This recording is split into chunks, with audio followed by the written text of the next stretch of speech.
Para continuar falando sobre os eventos que aconteceram durante a Guerra Fria, vamos falar sobre as descolonizações africana e asiática.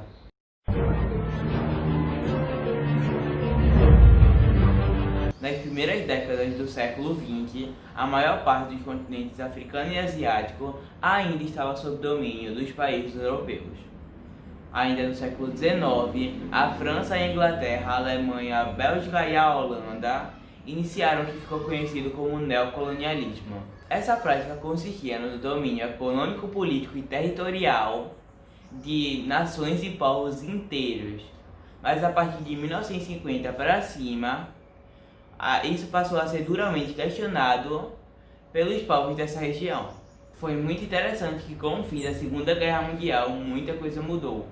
E o controle dos países europeus sobre suas colônias foi muito prejudicada.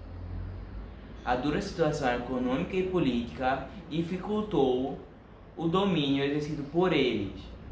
E por causa disso não demorou muito para as colônias asiáticas e africanas iniciarem sua luta a favor da independência.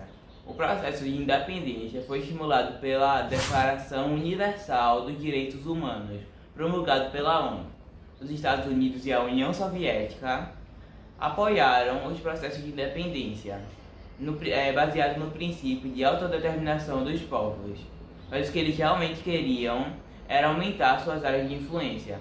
Após falar sobre os fatores que levaram aos processos de descolonização, vamos falar que eles foram de fato. Tinham vezes que os processos de descolonização ocorriam de forma pacífica, através de negociações. Da mesma forma que em outros, esse processo era violento, através de guerras sangrentas. O processo de independência mais emblemático foi o da Índia, a principal colônia da Inglaterra naquele período. Então agora vamos falar sobre a independência indiana e também sobre um pouco da história de Mahatma Gandhi, o símbolo da independência indiana.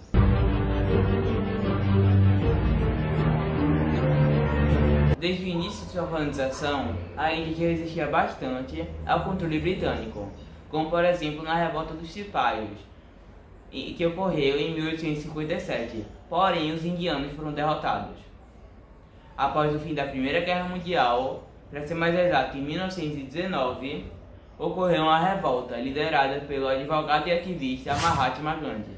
A família dele era fiel ao hinduísmo e a mãe era devota ao culto do deus Vishnu, que tinha como doutrina o pacifismo. Ele era uma criança tímida que se casou através de um acordo familiar aos 13 anos com Kasturba, como pedia a tradição da época. Ele concluiu os estudos iniciais na Índia e depois, em 1888, foi enviado para a University College London, em Londres, na Inglaterra, para estudar Direito.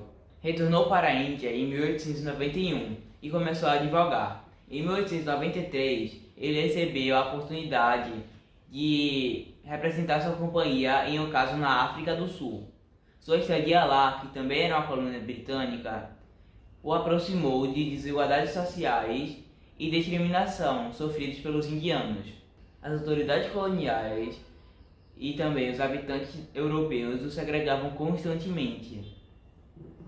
O Gandhi começou a exercer sua política de resistência sem violência, se posicionando na luta pelos direitos humanos e fundando em 1894 uma seção no Partido do Congresso Indiano. Quando retornou para a Índia em 1914, ele já era uma pessoa famosa no país e com sua popularidade ele disseminou o Satyagraha, que defendia os protestos pacíficos. Com essa mentalidade, ele passou a ser chamado de Mahatma, que significa grande alma. E sim, o nome dele não é Mahatma, e sim Mohandas. E ele é conhecido até hoje pelas suas frases, como as seguintes: um não dito com convicção é melhor e mais importante que um sim, dito meramente para agradar, ou até pior, para evitar complicações. Viva como se fosse morrer amanhã, e aprenda como se fosse viver para sempre. O fraco jamais perdoa. O perdão é uma das características do forte. Apesar dos poucos resultados alcançados por ele em 1919, Gandhi obteve grande projeção pela forma como lutava pela independência da Índia, pois ele defendia a resistência pacífica e a desobediência civil. Isso significa que ele incentivava aos indianos a não comprarem produtos ingleses e ao não pagamento de impostos. A independência da Índia, que nas questões também pode estar como emancipação, só foi alcançada em 1947. E com a independência ainda foi dividida em dois países. A Índia, que era formada por praticantes da religião hindu,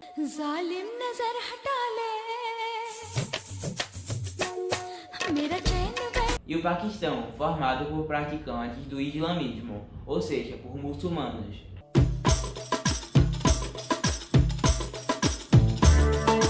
Infelizmente, em 1948, Gandhi foi assassinado por um extremista hindu. Aí você me pergunta, por que ele matou Gandhi se ele também era hindu?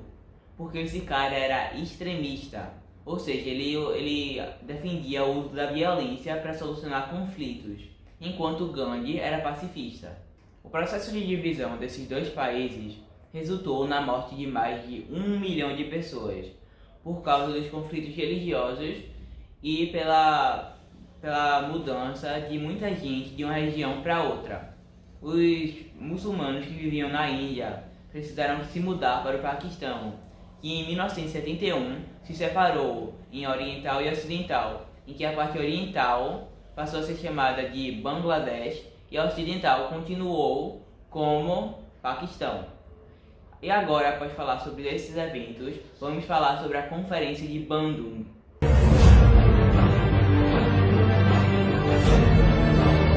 A Conferência de Bandung, que ocorreu entre 18 e 24 de abril de 1955, foi um marco nos processos de independência da África e da Ásia. Nela estavam presentes 29 países, sendo 23 da África e 6 da Ásia, e estavam lá com o objetivo de decidir o posicionamento deles em relação ao apoio aos Estados Unidos ou à União Soviética. Durante o evento, os participantes condenaram o colonialismo, o racismo e o apoio tanto à União Soviética quanto aos Estados Unidos, ou seja, eles não apoiaram ninguém. Mas esse último tópico que eu falei não teve tanto efeito, nem na Ásia e nem na África, pois as disputas entre ideias capitalistas e comunistas se fizeram presentes. Essa conferência foi de grande importância, pois contava com lideranças que representavam 50% da população mundial.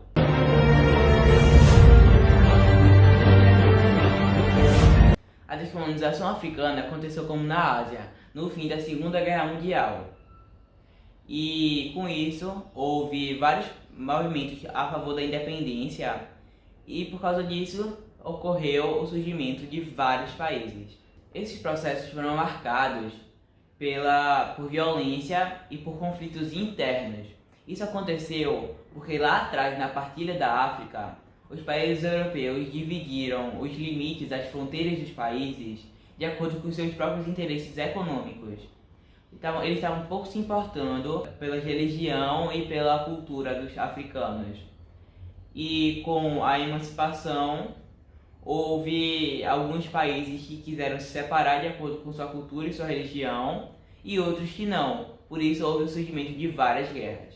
Mas para vermos como foi o processo de emancipação das colônias africanas, precisamos dividir pelos países colonizadores.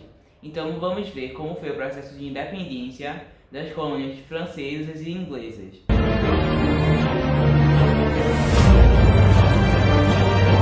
Uma parcela das colônias inglesas conseguiu se emancipar de forma pacífica, através de negociações. Mas os ingleses não hesitaram em manter sua influência sobre as ex-colônias. Sendo assim, criaram a Commonwealth. Em relação às colônias francesas, uma grande parte delas conseguiu se emancipar de forma pacífica, porém mantendo as relações com a França. Mas com Guiné foi diferente, pois mesmo se emancipando pacificamente não quis continuar na comunidade francesa, rompendo qualquer vínculo que tivesse com a França.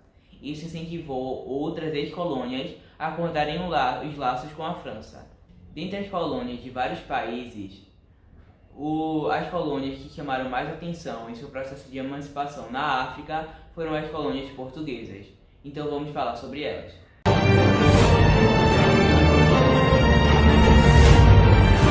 Naquela época, Portugal vivia sob a ditadura de Antônio de Oliveira Salazar, que reprimia qualquer manifestação de oposição e não pretendia ouvir aqueles que eram opostos ao colonialismo. E Portugal ainda era muito dependente da extração de recursos naturais da África. Foi só em 1984, após a derrubada do governo de Salazar com a Revolução dos Cravos, que o interesse de independência das colônias portuguesas na África começaram a ganhar mais força. E com isso, Portugal começou a reconhecer a independência de suas ex-colônias. Então agora vamos ver os conflitos étnicos na África.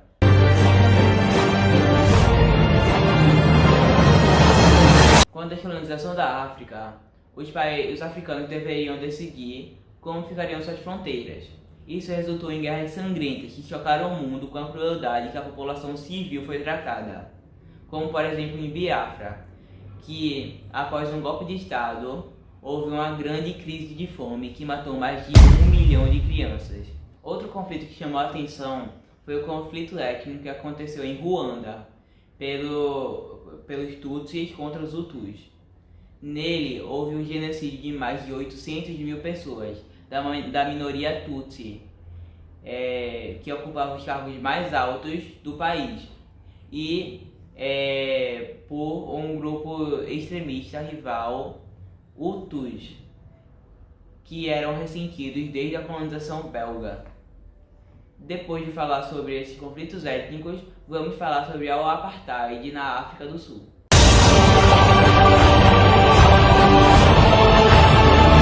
A África do Sul foi colonizada pelos holandeses e com a chegada dos ingleses posteriormente na região, houve uma série de conflitos entre colonos holandeses e ingleses, que foi conhecido como Guerra dos Boeres.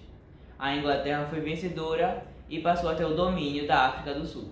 Somente em 1931 o país tornou-se independente, e mesmo com 75% da população negra, os brancos, que eram 25% da população, tinham o controle da política nacional. Em 1948, o racismo tornou-se uma política oficial da África do Sul.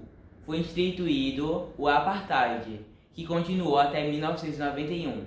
Nele dizia que os negros não poderiam se casar com os brancos e nem frequentar os mesmos lugares. Os lugares reservados para os negros eram sempre de pior qualidade. Mesmo com o regime discriminatório, os negros não deixaram de protestar pelos seus direitos, como aconteceu em 1960, em que protestaram contra o Pass Law, que era um documento que os negros precisavam portar, que era uma verdadeira ficha policial, com todos os seus dados. Nesse contexto, houve 69 mortos e 180 feridos, e houve a cassação do Congresso Nacional Africano e a prisão de seu líder Nelson Mandela. Isso tomou conta da comunidade internacional, que pressionado libertou Nelson Mandela, que posteriormente, em 1994, foi eleito presidente, dando um fim ao apartheid. Então eu espero que tenham gostado, deixe seu like, se inscrevam no canal e me digam nos comentários alguma dúvida que vocês tiverem ou algum assunto que vocês querem que eu explique para vocês. Muito obrigado e até a próxima!